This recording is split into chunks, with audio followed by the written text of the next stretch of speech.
So the big obvious question that comes up when people are exploring and researching this concept is, what are the costs? So we're going to break down in this video some general ideas about how the cost and pricing is broken down for this concept.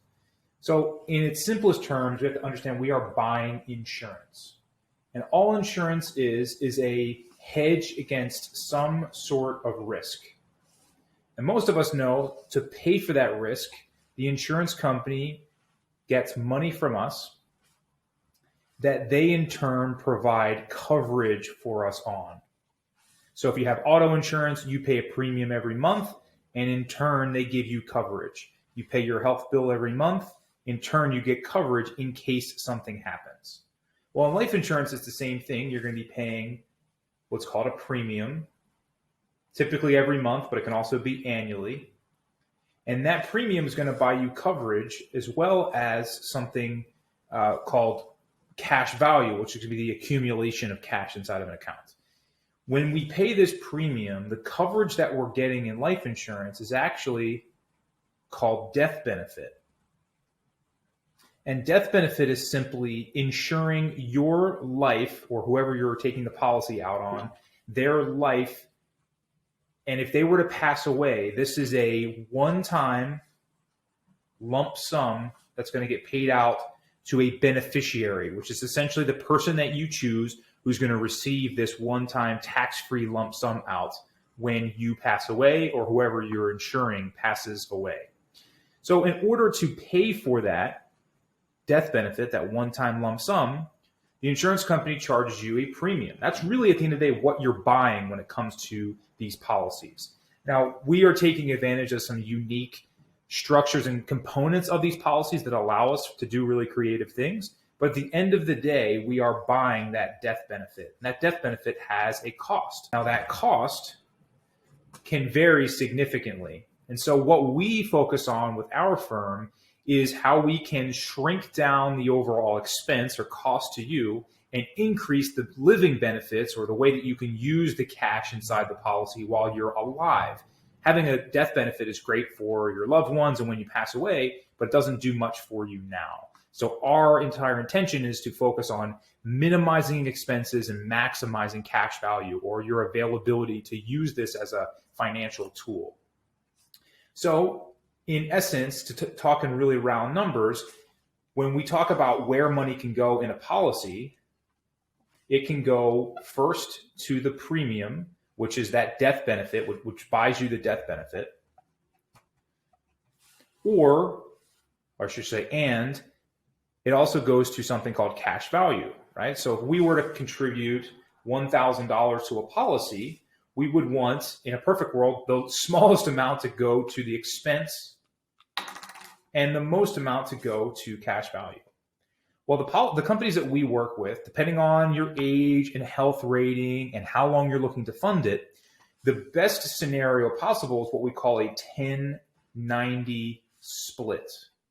Whereas we would want $100 or 10% to go to the expense and the remaining $900 to show up in cash value.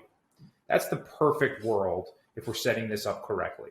Now, it doesn't always work out that way. If you want to fund it for a very long period of time, this split is going to get a little worse, something like 25-75, 20-80, depends on the company and some other scenarios. So the question to ask yourself is, what is the max you want the ability to be able to fund in any given year? So for example, if I want the ability to put in $10,000 per year into a policy, well, then I have to assume that if this is set up correctly, I'm going to be looking at something like $1,000 in premium or expense, with the remaining $9,000 being able to go to cash value. So asking yourself this max ability in any given year is the question that is going to dictate what your actual cost is in terms of premium. So that's piece one. So for part two, we're going to look at what's called an illustration. And this is simply a software that the insurance carriers that we work with provide that allows us to put a series of inputs in this case, if the person is male or female, their age, the amount of money they would like to fund into a policy, and for how long they would like to fund in, as well as their health ratings. And what that ultimately does is it allows them to spit out a projection based on those inputs. So it's going to show you year by year what the costs are that go to the insurance, what the total death benefit is, how that's affected. And it's going to show you the growth on the policy, being that these amounts are guaranteed in the interest that is paid to the policyholder. So it gives you a projection of what's possible. And it's a great way of being able to look at what the best design is based on a person's scenario. So in this case, what I did is I picked a fictitious number out of the air. I just chose a 35-year-old male. And I told the system that they wanted the ability to put in up to $15,000 per year. So going off of part one, where we talked about that split between the premium and the cash value, that would mean that if we look at the top here, this $1,500 is basically the minimum or the premium component of what that would be. If I want the ability to put $15,000 in total per year, the minimum I'm going to have to put in, and the minimum sort of cost in those first few years, is going to be this $1,500 a year. This is the bill I'm going to get every year. So that could be monthly, quarterly, annually. And I'll have the ability to add in an additional $13,500 or $15,000 total. The premium plus the what's called paid up additions, which is essentially the cash that you're going to infuse into the policy if you want to. You can do any amount over and beyond that 1,500 up to 15,000. It could be 5,000 one year, could be the full 15,000, could be 10, any number in between. The point is we have to establish what the max we want the ability to put in any given year. That will then dictate what this lowest premium would be. And in this case, it's a 10-90 split. 10% premium, 90% going to cash value, making up our total annual ability. As we scroll down here, we're going to look at this scenario. And what this is us putting in the $15,000 for a 10-year funding period. So from age 35 to 45. Now, similar to how when you buy a property and you finance it with an amortized loan, like from a bank or a lender, the expenses, the fees, the costs far get front loaded on the policy or the loan itself, right? Same thing happens in the life insurance policies. The costs are all going to be front loaded in the beginning years to pay for that death benefit, like we talked about before. So if you see this net death benefit, $750,000, that is the one-time tax-free lump sum that's going to go to your spouse, your business partner, your children, whoever you deem to receive it when you pass away. So to pay for that, you are paying a premium, in this case, $1,500 per year, to buy you the ability to get the $750,000 lump sum payout. In addition to that, you also get to store up to $15,000 in this policy in any given year. And the advantages of that are all the things you've seen on our channels, where you get the guaranteed growth, you get tax advantages, you're able to leverage it, it's protected from creditors and bankruptcy and those sort of things. And so look at our other videos if you want some reasons why we want to put extra cash in here, but this should give you a good example of what it looks like.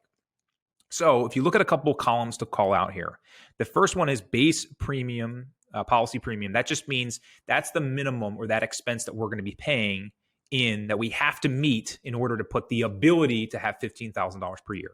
In this case, we're doing that for 10 years.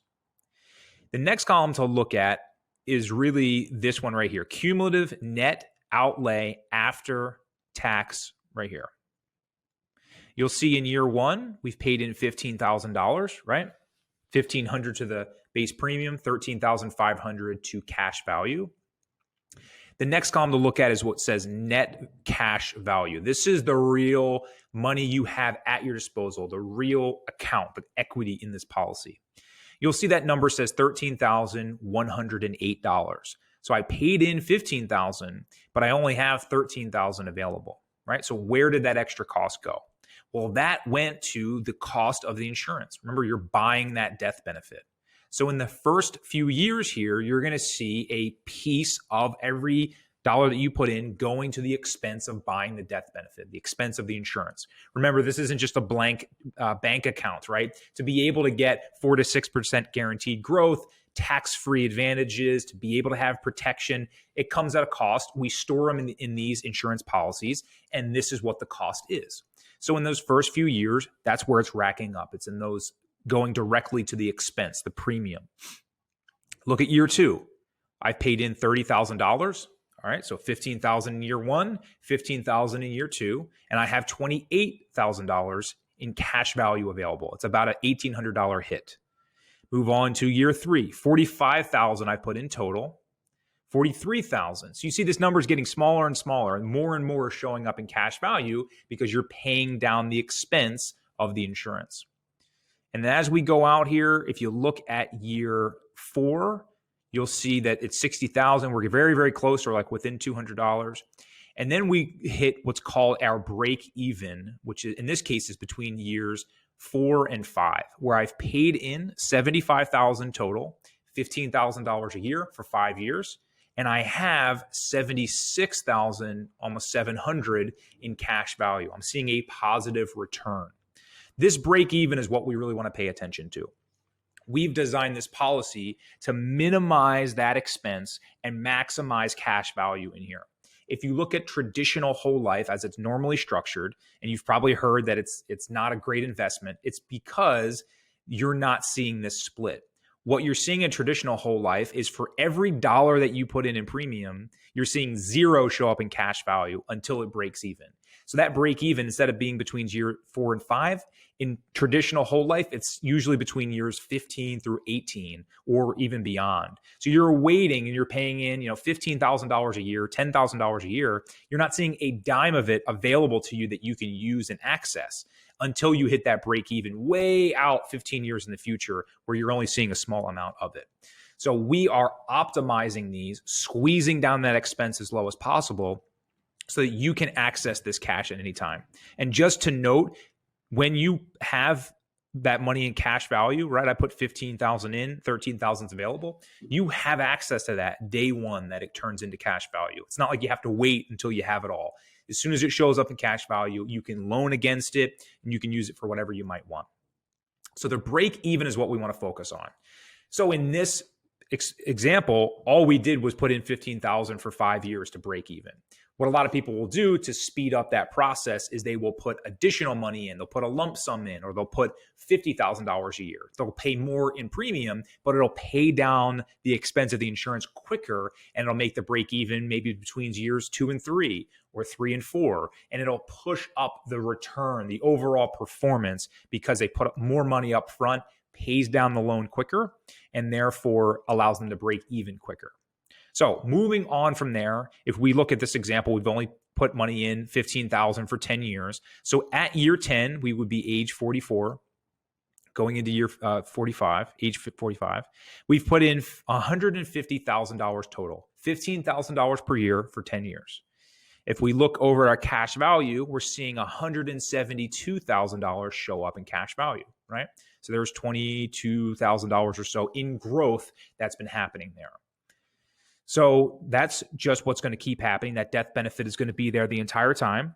And in this example, we never put another dollar in after year 10, right? So maybe we wanted to work, and that's when we wanted to retire at age 45. Or, maybe in your case, you only have 5 years until retirement and you want to reverse engineer that. Or maybe you want to fund this for 20 years, right? Depending on how long you're wanting to fund it, this is where we come in here and our team would tweak the numbers to make it work. But in terms of the cost, I just want everybody to be aware, you're going to see a negative return in those first couple of years. Even though you have full access to the cash value that does show up, you are playing the long game here. So the money that you're putting in is going towards paying down that death benefit, the cost of the insurance, but you're getting all the advantages of having that accumulation growing, that tax-free as well as guaranteed in this policy. So if we look out, call it at year 20 here, or if we go into like year 25, going all the way out to retirement age at age 65, we stopped funding this policy at year 10, never put another dollar in. We put $150,000 in total, and look at the net cash value, $397,000, right? More than doubled over time just by putting it in this guaranteed account. And so it's really important to be able to look at that. That's the long-term play. You're going to pay the costs in the beginning for those first few years to buy the death benefit, to have that there. But these policy illustrations we put together for all of our clients. So if you're interested in looking at this, that's why it's hard to talk in general terms. You come to us, we sit down, we grab your age, your health rating. We look at how much money you're looking to fund, for how long. We build one of these for you, and we show you specifically everything on this page here is inclusive of all fees, all expenses that go into having this. There's not like there's added fees or anything else. All the math is here. That's why the illustrations are so powerful, because it shows you specifically what you can expect should you put money in for this amount of time. So I hope that's helpful. Please reach out if you have other questions on that. But just know that you're front loading those expenses in the first couple of years until you hit the break even. And then moving forward, you're going to be able to get that guaranteed growth once you're able to put $1 in. And even though I've paid $1,500 in, you're still going to even see that premium show up, right? So every dollar that goes in after break even shows up in cash value, and I get that positive return moving forward.